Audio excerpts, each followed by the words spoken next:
Mozambik itu negara yang cukup besar. Luasnya itu 800.000 kilometer persegi. Mirip-mirip dengan Kalimantan.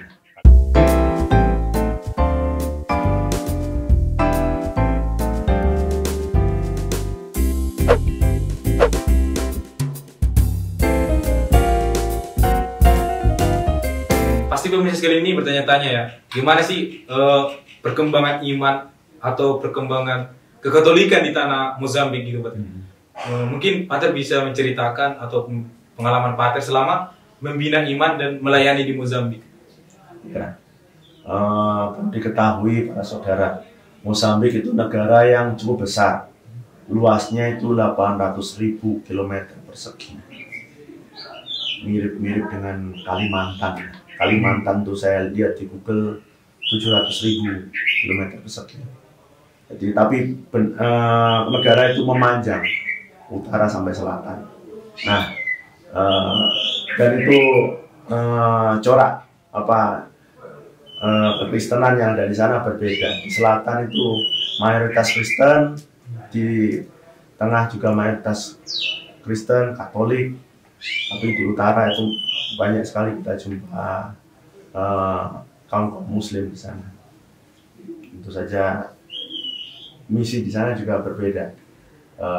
Di selatan banyak juga kita berjumpa, berdialog dengan umat-umat beragama Kristen yang lain dari macam-macam denominasi. Di utara dengan budaya Muslim yang sudah sangat erat merekat di masyarakat. Bagaimana umat di sana, kerohanian umat, saya harus akui bahwa apa yang membuat saya begitu bahagia di sana adalah ketika umat merayakan liturgi. Berliturgi di sana bukan hal yang sangat kaku, bukan soal harus taati ini, bukan. Tapi mereka berliturgi itu seperti dorongan hati untuk memuji Tuhan. Ya. Makanya berliturgi di sana, umat menyanyi, umat kalau mau pakai suara tinggi-tinggi juga bisa, lalu menari, lalu membuat berbagai macam persembahan. Itu buat saya hal yang menarik bagi saya. Liturgi yang sangat hidup dengan macam-macam alat musik, macam-macam gendang, ketipung. Mereka menyiapkan liturgi itu caranya sangat berbeda. Ya, itu yang buat saya begitu menarik ketika mengalami liturgi bersama umat Katolik Afrika. Tadi kan Pater menceritakan bagaimana kebahagiaan Pater selama di Mozambik. Ya. Atau apakah ada pengalaman Pater yang mungkin membuat Pater itu merasa down atau merasa jatuh gitu selama pelayanan di Mozambik? Ya, tentu itu ada. Itu ada pengalaman yang mengecewakan, misalnya ketika misalnya saya nggak dipahami, saya merasa berbicara di sana perlu saya jelaskan sebelumnya. Di utara itu tempat saya bertugas di paroki, di 3 paroki. Dari 3 paroki itu kami tinggal di satu rumah SPD untuk melayani 3 paroki di Keuskupan Nakala namanya, di provinsi Nampula di Mozambik bagian utara. Nah, di situ para saudara, mayoritas umat itu berbicara bahasa daerah. Pendidikan di sana masih sangat rendah.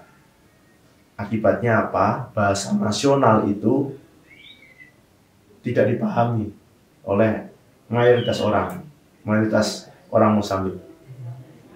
Kita bicara bahasa Portugis, menurut saya gramatikanya sudah benar, pengucapannya sudah benar, tapi orang tangkap itu salah.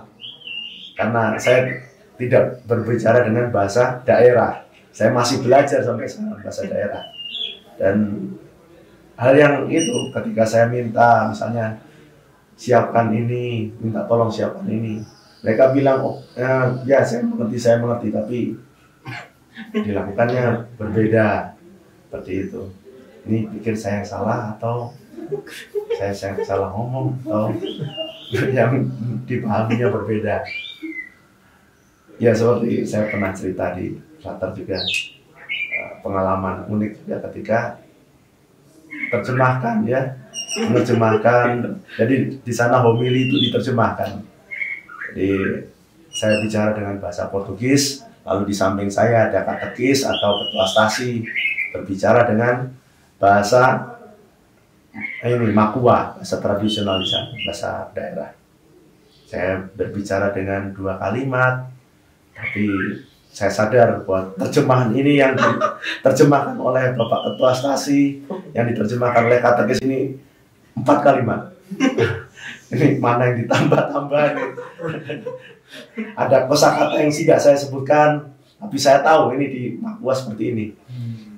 Tidak saya sebutkan, tapi Ketua Stasi ini sebutkan berulang-ulang. Ini nanti kalau sesat nih, umatnya sesat, dosa saya atau dosa Ketua Stasi?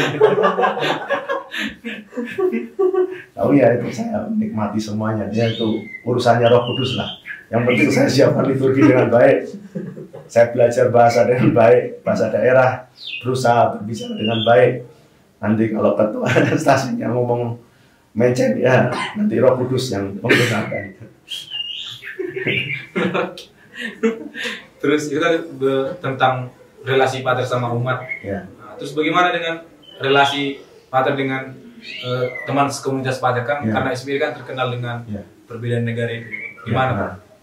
Di sana salah satu rahmat yang bisa saya rasakan ketika saya bertugas di Mozambik sebagai misionaris muda, saudara, adalah internasionalitas SVD. Ketika saya bekerja bukan lagi dengan orang Indonesia, bukan lagi dengan orang Jawa, bukan lagi dengan orang sebangsa setanah air saya, tapi ketika saya harus tinggal, bekerja sama, lalu menjalin komunikasi dengan orang dari berbagai macam negara. Kami tidak pernah minta untuk berada di sana bersama-sama, tapi pimpinan memberi kami surat yang sama untuk tugas di sana. Kami harus jalani dan hidupi itu sebagai bagian hidup kami, yakni hidup sebagai komunitas, sebagai saudara, saudara serikat ya. Di sana saya hidup dan bekerja sama bersama 3 orang imam yang lain dari Asia semuanya, dan kebetulan semua orang muda di bawah 40 tahun, dari India, dari Cina, dan dari Vietnam. Nah, kami bekerja sama. Kami kadang ya memahami karakter itu tidak mudah. Memahami karakter yang teman saya, pastor dari India itu kadang kesulitan saya, karena ada dari kami yang begitu introvert, ada dari kami yang cukup ekstrovert. Jadi yang ada yang satu grup itu frontal ketika kami berdiskusi. Sebagai orang Jawa saya biasanya saring-saring. Dan yang menarik juga kalau saya mencoba berekspresi sesuai bahasa Portugis yang kami semua bisa mengerti sama-sama, ya saya harus siapkan dengan sungguh-sungguh. Siapkan dengan sungguh-sungguh. Kalau mau marah bahasa Portugis ya siapkan dengan sungguh-sungguh ya. Kalau misalnya kita berbicara lalu kemudian blank bahasa Portugisnya apa, ya sudahlah ngomong bahasa Inggris, mereka semua mengerti. Jadi asiknya di komunitas internasional seperti itu. Kita bisa bercanda, kita bisa lemparkan joke. Kalau kadang nggak lucu karena background kami berbeda, ya sudahlah kami saling memahami. Ya, itu asiknya ketika berada di komunitas internasional. Sebuah tantangan sekaligus sebuah rahmat. Terus Pater, gimana kan perkembangan iman di sana? Tadi Pater katakan bahwa liturginya menarik. Nah, gimana dengan perkembangan panggilan di sana Pater, di Mozambik sendiri? Apakah panggilan menjadi seorang imam, menjadi bruder, menjadi suster itu termasuk tinggi juga Pater, atau gimana? Ya, panggilan ada banyak, dan juga kami juga saingan dengan banyak tarekat. Jadi panggilan banyak sekali. Anak muda Mozambik itu sekarang berdasarkan sensus populasi orang mudanya jauh lebih besar daripada orang tua. Jadi angka kelahirannya masih tinggi dan sana keluarga apa masih punya banyak anak, ya, seperti kita 2, 1, 3, sana satu keluarga bisa 7. Seperti Indonesia puluhan tahun lalu lah. 7, 8, 10 satu keluarga. Anaknya kecil-kecil, jaraknya dekat-dekat. Tapi ya ini panggilan di sana dari hal jumlah tidak mengalami kesulitan. Tapi ya itu lagi-lagi kita kadang dari budaya mereka yang bebas, budaya yang mereka yang sangat bebas, pergaulan yang sangat bebas, kadang-kala jadi hal yang ini sulit ya untuk panggilan di sana. Dan juga karena paroki SPD di sana banyak dari pinggiran, dari pedalaman, dari kampung, kirim seminari kita di ibu kota, kita orang itu baik, orang itu ada panggilan, tapi sayang ketika tes di kampus, karena sana dimulai dengan filsafat, tes di kampus, tapi di kampus ternyata tidak lulus tes karena pendidikannya tidak ini, ya satu hal yang memprihatinkan juga.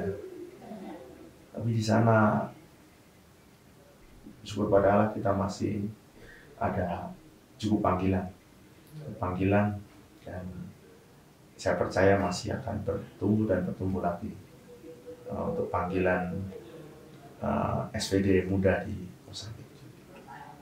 Iya betul. Pertanyaan terakhir, gimana perasaan pater atau perasaan orang tua pater ketika melepaskan pater pergi ke tanah yang sangat jauh ya, ke Mozambik? Gimana perasaannya ketika berangkat gitu untuk pertama kali? Ya perasaan orang tua pasti ya ini ya, orang tua khawatir ya. Saya juga yang berangkat khawatir, apalagi orang tua saya takut di sana seperti apa, karena enggak ada yang saya kenal di sana. Yang saya kenal ya ini regional pemimpin regio, tapi saya belum pernah ketemu orangnya, hanya kontak lewat WA. Ketika sana orang tua saya pasti lebih khawatir lagi. Tapi orang tua saya juga percaya juga kalau ya ini kalau saya bukan lagi punya keluarga seutuhnya. Ketika saya menyerahkan diri, berniat menyerahkan diri sebagai imam, saya juga tahu konsekuensinya bahwa saya bukan lagi milik keluarga, tapi mereka juga turut mempersembahkan saya jadi milik gereja, milik SPD. Ya itu konsekuensinya SPD mengutus saya untuk pergi ke sana. Dan saya percaya keluarga juga perlahan-lahan. Saya juga yakin keluarga itu adalah pendoa utama. Selalu ingat saya, selalu ingat keluarga misionaris juga, ingat misionaris di tengah-tengah tantangannya. Kalau ditanya kok bisa kok bisa diizinkan sampai sana, saya bilang ya